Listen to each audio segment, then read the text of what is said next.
Chettuva GMUP school വാർഷികത്തോടനുബന്ധിച്ച് വിവിധ പരിപാടികൾ നടന്നു.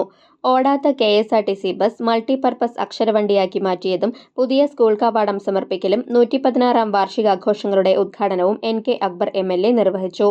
ഏങ്ങണ്ടിയൂർ ഗ്രാമപഞ്ചായത്ത് പ്രസിഡന്റ് സേവ്യർ പുലിക്കോട്ടിൽ അധ്യക്ഷത വഹിച്ചു. ഫുട്ബോൾ താരം IM വിജയൻ മുഖ്യാതിഥിയായിരുന്നു. അക്ഷരവണ്ടിയിൽ ഒരുക്കിയ ലൈബ്രറിയിൽ നിന്നും ആദ്യ പുസ്തക വിതരണം കവിയും ഗാനരചയിതാവുമായ റഫീഖ് അഹമ്മദ് നിർവഹിച്ചു. ഏങ്ങണ്ടിയൂർ ഗ്രാമപഞ്ചായത്ത് vice president Bindu Suresh endowment വിതരണവും ആരോഗ്യ വിദ്യാഭ്യാസ സ്ഥിരം സമിതി അധ്യക്ഷ ഷമീറ ഷബീർ പൂക്കൾ പറയുന്നത് എന്ന പേരിൽ കുട്ടികൾ തയ്യാറാക്കിയ ഡയറിയുടെ 3-ാം ലക്കം പ്രകാശനവും നിർവഹിച്ചു. അക്ഷരവണ്ടിയും സ്കൂൾ കവാടവും സ്പോൺസർ ചെയ്ത സ്കൂൾ വികസന സമിതി ഓവർസീസ് മെമ്പർ PB ഹുസൈനെ ചടങ്ങിൽ ആദരിച്ചു.